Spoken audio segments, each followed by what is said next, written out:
dan Bapak Alex Indra Lukman yang hadir pada hari ini. Kemudian mewakili pemerintah, Menteri Kehutanan Republik Indonesia, Menteri Agraria dan Tata Ruang BPN RI, Menteri Desa dan PDT RI beserta Wakil Menteri Desa, Menteri Pariwisata, Kepala Staf Kepresidenan, Wakil Menteri dan PDT RI, dan Wakil Menteri ATR BPN. PLT Menteri BUMN sedang dalam perjalanan terkena macet.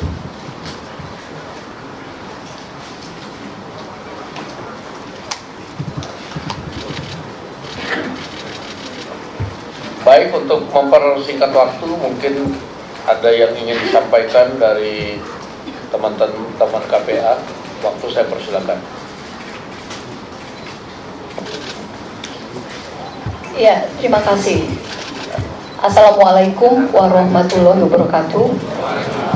Salam sejahtera, salam sehat Bapak Ibu sekalian. Terima kasih kepada pimpinan DPR, Bapak Sukmi Dasko Ahmad, kemudian Bapak Saan Mustafa, dan Bapak Cucun Ahmad yang sudah memfasilitasi pertemuan ini, dan tentu kepada rekan-rekan Ibu Bapak sekalian dari DPR RI, kemudian juga kepada seluruh menteri terkait yang berkaitan dengan agenda reforma agraria. Perkenalkan, nama saya Dewi Kartika. Saya adalah Sekretaris Jenderal Konsorsium Pembaruan Agraria (KPA). Pada hari ini KPA yang hadir di dalam forum ini ada Serikat Petani Pasundan, kemudian Serikat Pekerja Tani Karawang, Pergerakan Petani Banten, Serikat Petani Majalengka, Persatuan Petani Cianjur, Persaudaraan Petani Surya Kencana Sukabumi, kemudian juga Serikat Nelayan Indonesia, Serikat Petani Badega. Bersama kami juga hadir kawan-kawan dari Gerakan Buruh Bersama Rakyat, secara khusus diwakili oleh Konfederasi Kasbi, KPBI, dan teman-teman semuanya yang selalu setia membersamai gerakan reforma agraria, kaum tani, kaum nelayan. Dan kemudian juga ada perwakilan dari Dekan Fakultas Ekonomi Universitas Indonesia yang selalu juga menemani Serikat Petani Pasundan. Jadi Bapak Ibu sekalian, KPA ini adalah organisasi beranggotakan 139 organisasi petani, organisasi nelayan, organisasi masyarakat adat, dan juga organisasi non-pemerintah yang sejak 1994 kami memperjuangkan dan mendorong agar negara ini menjalankan reforma agraria. KPA ini adalah organisasi beranggotakan 139 organisasi petani, organisasi nelayan, organisasi masyarakat adat, dan juga organisasi non-pemerintah yang sejak 1994 kami memperjuangkan dan mendorong agar negara ini menjalankan reforma agraria sesuai dengan mandat konstitusi pasal 33 Undang-Undang Dasar kita, Undang-Undang Pokok Agraria, TAP MPR 9 2001 tentang pembaruan agraria dan pengelolaan sumber daya alam.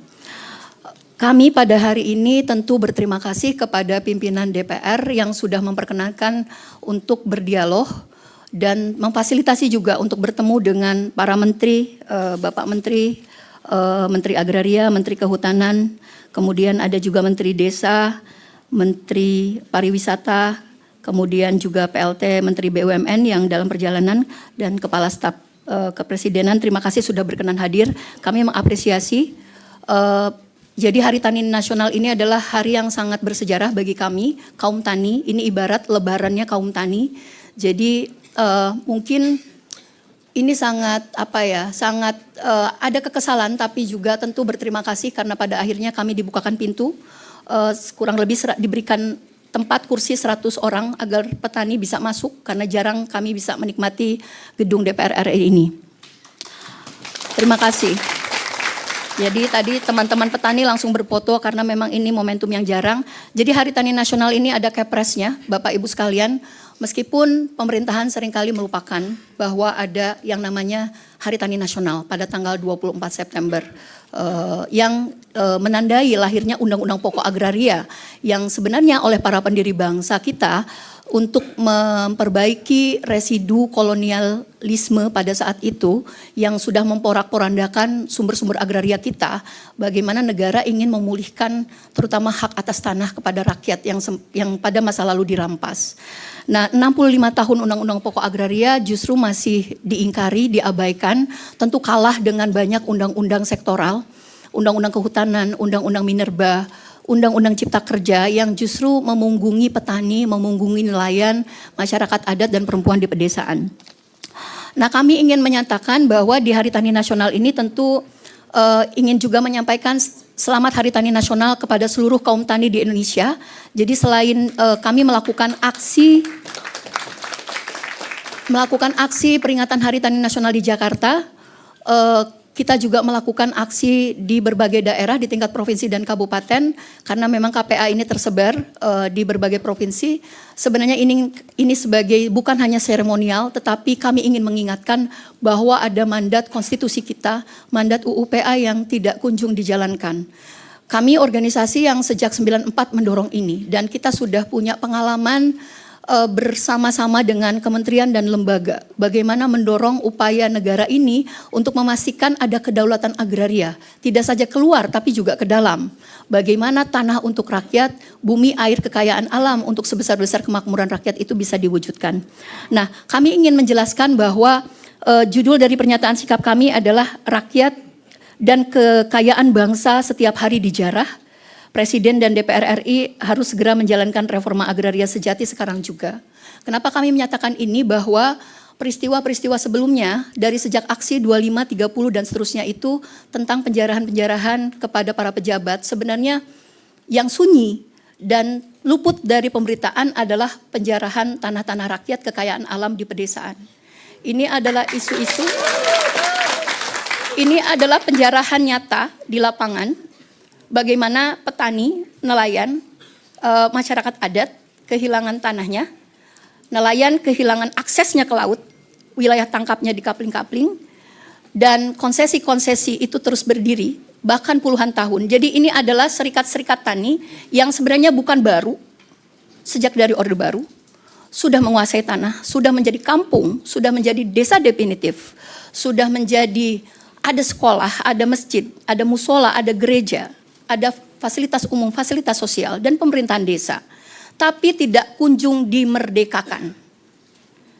Konsesi-konsesi HTI, hutan tanaman industri, hak guna usaha, hak guna bangunan, izin tambang, proyek-proyek strategis nasional. Itu banyak masuk ke kampung-kampung, bank tanah, termasuk yang terakhir bagaimana dibentuk Satgas Penertiban Kawasan Hutan yang memang mulia untuk menertibkan konsesi-konsesi ilegal sawit. Itu justru melakukan pematokan-pematokan di tanah-tanah pertanian. Seperti yang kemarin terjadi di Serikat Tani Tebo, di Desa Tebo yang mengalami pematokan oleh Satgas PKH ini. Ada juga desa di Cianjur yang diplang oleh Bank Tanah, padahal ini konflik agrarianya sudah sejak zaman Orde Baru, sudah jadi perkampungan, lumbung pangan nasional, lumbung pangan, sayur mayur dan seterusnya, tapi masih diplang oleh Bank Tanah.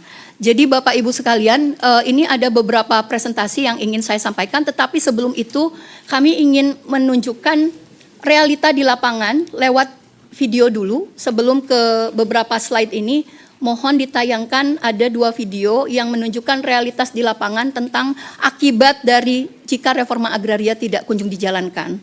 Termasuk misalnya bagaimana petani, nelayan itu bisa mandiri, bisa berdaulat meskipun tanahnya tidak kunjung diakui. Mungkin itu bisa diputar dulu. Izinkan pimpinan. Silakan.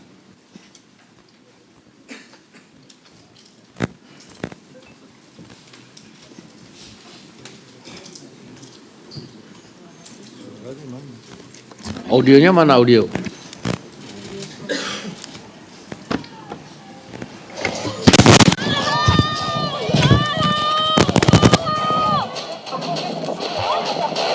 Oh.